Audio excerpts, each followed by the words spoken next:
सुश्रुत संहिता का सूत्र स्थान का हम द्वितीय चैप्टर सेकंड चैप्टर शिष्य उपनिषद स्टार्ट करने वाले हैं। सेकंड और थर्ड चैप्टर में बहुत ही लिमिटेड कंटेंट हमें याद करने लायक है।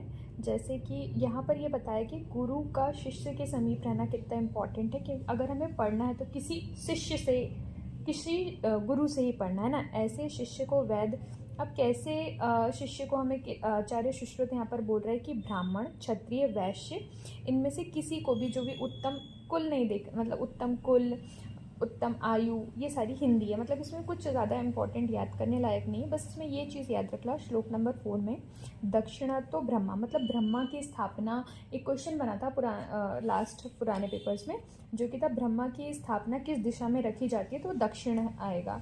ठीक है, थर्ड लाइन में आपको ये मिल जाएगा।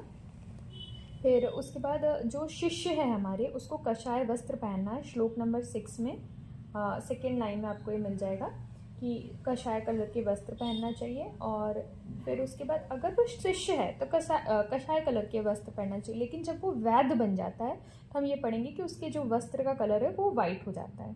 ठीक है, और आचार्य चरक ने यहाँ पर सिर्फ 3 लोगों को पढ़ाने के लिए बोला है, मतलब ब्राह्मण, क्षत्रिय और वैश्य। क्षुद्र को पढ़ाने के लिए नहीं बोला है, लेकिन यहाँ पर उन्होंने, आचार्य सुश्रुत ने, क्षुद्र भी उत्तम कुल और अच्छे गुण वाले हो तो उनको भी बिना उपनयन संस्कार के आयुर्वेद की शिक्षा देने के लिए कहा गया है। ठीक है, फिर श्लोक नंबर 8 की जो लास्ट लाइन है वो याद रखेंगे, मित्र यश धर्म अर्थ काम, ये मार्क कर लेंगे। तथा और अध्ययन कब ना करें, इसके जो फ्लॉज है जो हमें बहुत पसंद है वो श्लोक नंबर 10 में है कि कृष्ण पक्ष की अष्टमी और चतुर्दशी। बस इसको एक बार पढ़ लेंगे, याद करने लायक चीज़ नहीं है। अब चलते हैं चैप्टर नंबर 3 पे। ठीक है, चैप्टर नंबर 3 में जो भी पूरे विषय की विवेचना करी गई है कि कहाँ पर क्या वर्णन है, कितने अध्याय है। और ये अगर मैं बात करूँ कंपैरेटिव में लेके, थोड़ा सा अपना दिमाग लेके चलना कि चरक में जब हमने पढ़ा था तो चरक में हमने कहाँ कौन सी चीज़ पढ़ी थी, तो इससे क्या होगा, एक तो हमारी सुश्रुत साथ में होती रहेगी, एक हमारे बैक ऑफ माइंड में चरक चलती रहेगी कि चरक में हमने ये चीज़ कहाँ पढ़ी थी। ठीक है, तो चरक का डिवीजन हमें पता है, तो सूत्र के सुश्रुत का देख लेते हैं। तो सुश्रुत के सूत्र में 46 चैप्टर, निदान में 16, शारीर में 10, चिकित्सा में 40, कल्प में 8 और उत्तर स्थान में 66 चैप्टर्स हैं। अब उनके नाम यहाँ पे लिखे गए हैं, है ना, श्लोक नंबर 4 से लेके 12 तक।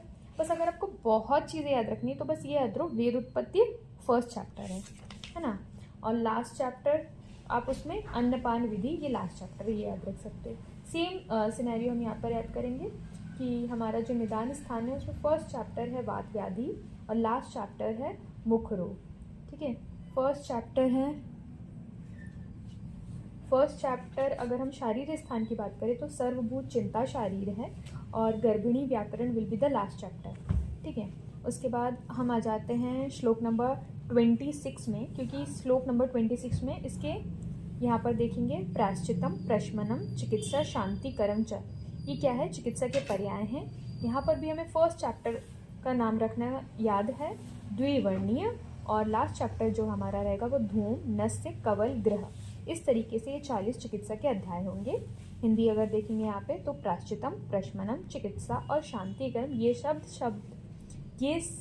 शब्द परस्पर पर्यायवाची हैं। ठीक है, किसका, चिकित्सा स्थान के रहेंगे। उसके बाद चिकित्सा की परिभाषा, या भी क्रिया अभिजायने शरीरे धात्वा समा स चिकित्सा विकाराणाम कर्म तद, ये वाला हमें श्लोक हमें याद रखना है ना।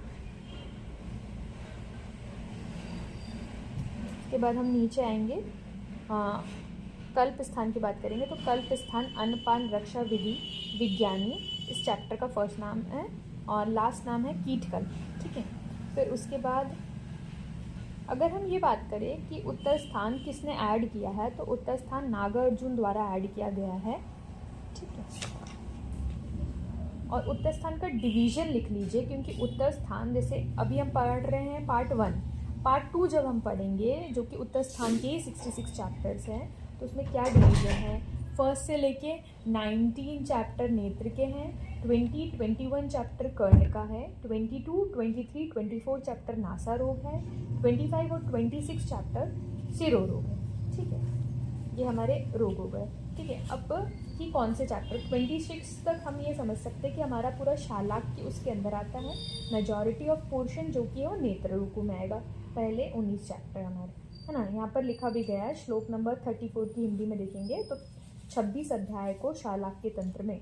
अब 27 से 38 अध्याय जो है हमारे बाल रोग में 12 अध्याय आएंगे। ठीक है, फिर उसके बाद 39 से लेकर 59 तक जो हमारे 21 चैप्टर्स है वो हमारे काय चिकित्सा के रहेंगे। अब बात आती है 60, 61 और 62 चैप्टर्स की, तो वो हमारे हैं भूत विद्या के। ठीक है, और एक निमोनिक याद रख लीजिए RSTD जो कि है चैप्टर नंबर 63, 64, 65 और 66 का। रसभेद से R, हाँ, स्वस्थ व्रत से S, तंत्र युक्ति से T और दोष भेद विकल्प से D। ठीक है, ये 4 हमारे भूषण भूत के अंदर आ जाएंगे। RSTD स्वतंत्र अध्याय के बारे में वर्णन करा गया है। ठीक है, फिर आप आएंगे नीचे श्लोक नंबर 46 में, तो यहाँ पर उनने हिंदी देखेंगे उसकी। शालाक्य तंत्र, कौमार, काय एवं भूत ये 4 विषय उत्तर तंत्र में वर्णित है। वाजीकरण और रसायन विधि चिकित्सा शास्त्र में वर्णित है। और कल्प में क्या वर्णित है, तो विष वर्णित है। और शल्य तंत्र कहाँ पर वर्णित, इंपॉर्टेंट चीज़ यही है कि शल्य तंत्र हमारा सर्वत्र वर्णित है। ठीक है, मेजॉरिटी हमें सूत्र स्थान के अंदर मिल जाएगा। अब नेक्स्ट जो हमारा श्लोक इंपॉर्टेंट है दैट इज श्लोक नंबर 49। हाँ, 49 का भी फर्स्ट पार्ट, यस्तु कर्मसु निश मणोतो धर, ये वाला इतना मार्क करेंगे। और यहाँ पे लास्ट वर्ड जो है द्विजो, ये वर्ड हम याद करेंगे। द्विजो किसके लिए बोला गया है, एक जब हम पैदा होते हैं और दूसरा वो जब हम शास्त्र अध्ययन कर लेते हैं। ठीक है, उसके बाद श्लोक नंबर 51 की हिंदी याद करेंगे यहाँ पर कि शस्त्र व्रज और विष के समान नुकसान पहुँचती। मतलब उन्होंने यहाँ पर इसके हिंदी में ये वर्णन करा गया है कि अमृत के समाव करने वाली जो औषधि होती है, अगर वो मूर्ख इंसान दे तो हमें क्या होगा, हमारे शस्त्र के समान, वज्र के समान और विष के समान तुलना होगी, है ना। और जो भी अगर हमें काम करना है तो वो जो राजा, हमारा राजा के हित के हिसाब से काम करना है। राजा के दोषों से ही कुवैद का जन्म होता है। मतलब ऐसा है कि अगर जैसे आज तो एडमिनिस्ट्रेशन आ गया कि एडमिनिस्ट्रेशन के अकॉर्डिंग हमें चल रहे हैं, हमारे रजिस्ट्रेशन लेना, हमारी डिग्री लेनी, ये सारी चीज़ों के बाद ही वैद प्रैक्टिस कर सकता है। पहले के ज़माने में राजा का वर्णन था कि राजा थे, तो यहाँ पर ये नॉर्मल सी चीज़ है। ठीक है, जो वैद शास्त्र और प्रत्यक्ष ज्ञान को भली भांति जानता है और साथ साथ मतिमान भी है, वह सुचिकित्सा रूपी अर्थ के साधन में समर्थ हो सकता है।